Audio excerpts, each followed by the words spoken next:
Well, the Premier spokesperson, Vuyo Mhaga, joins us now. Vuyo, good evening to you. Thank you for your time.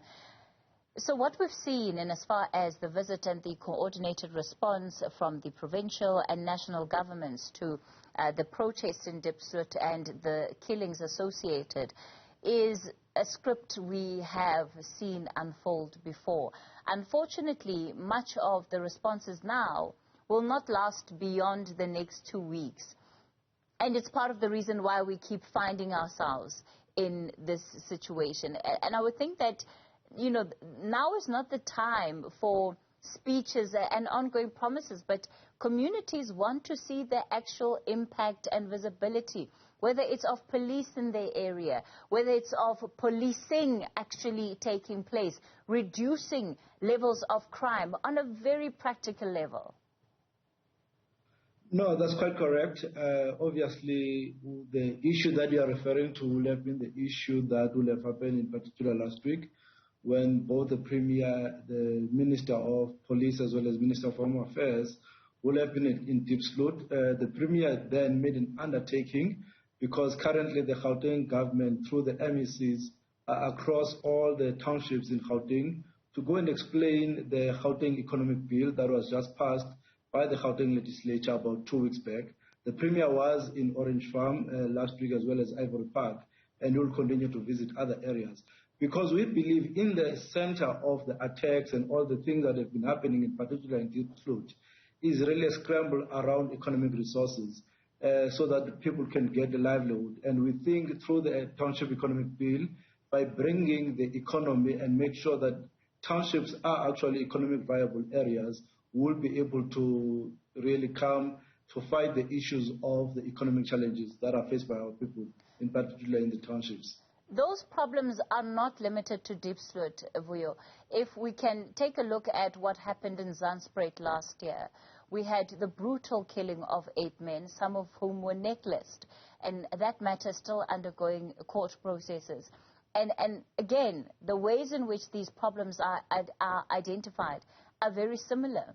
But we can go to Zandspruit today, and the very challenges that were identified at the time, nothing has been done to address them. No, I think we are maybe mixing two things. I think in the center of today's visit is really about explaining the Township Economic Bill that will become an act by the end of the month. So that's what I'm saying, in the center of the challenges of all the issues that we're dealing with, is to make sure that we expand the economy and make sure that townships are not only, dormitories, but are actually areas of economic activities. So the work will have been an issue. If you go back to the 2019 SOPA address by the Premier, he then said we'll actually pass the Township Economic Bill to become an act. So Vuyo, are you saying it's coincidental that the minister was in Diepsloot, that he chose Diepsloot to have this conversation at the scale that we've seen happen today?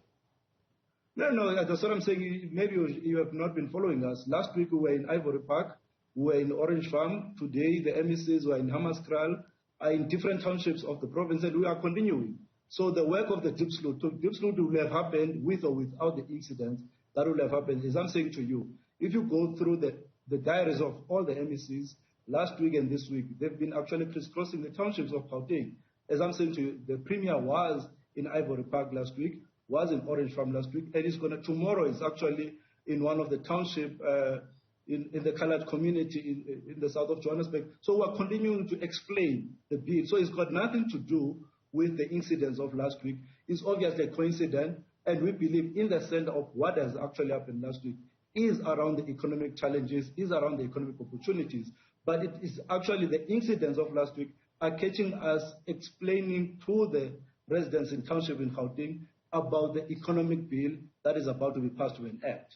Of course, at the time that you undertake this work, communities are already up in arms, and we've seen this through the expression of operations such as Operation Dudula. And again, government is found on the back foot of the conversation when these problems are problems that you've long been working on, at least supposedly, but communities have not been having that level of engagement that gives them the assurances that there are solutions that are being developed to their problems. No, there would have been a conversation, and I think the issue of Nterisano is a well-known program between the communities and Gauteng government. It has been there for the longest of time. That's the point that I'm really trying to drive, is that there is a bill. There's an economic bill, township economic bill that is in place. It will have been pronounced in 2019, but its genesis will have obviously been from 2014. It just got passed 2 weeks back by the Gauteng legislature. Now we are explaining that bill to the residents of Gauteng through their townships. We are going to them so that we don't have a bill that becomes an ivory tower, but we've got a bill that is able to respond to the people that is intending to actually assist. So it's an ongoing conversation that we'll be having with the people of Gauteng. As I'm saying, there's an Nterisano program that has been there since actually 2014 between the government and the residents of Gauteng to continue to converse. Let's leave it there for tonight. Gauteng Premier spokesperson Vuyo Mhaga.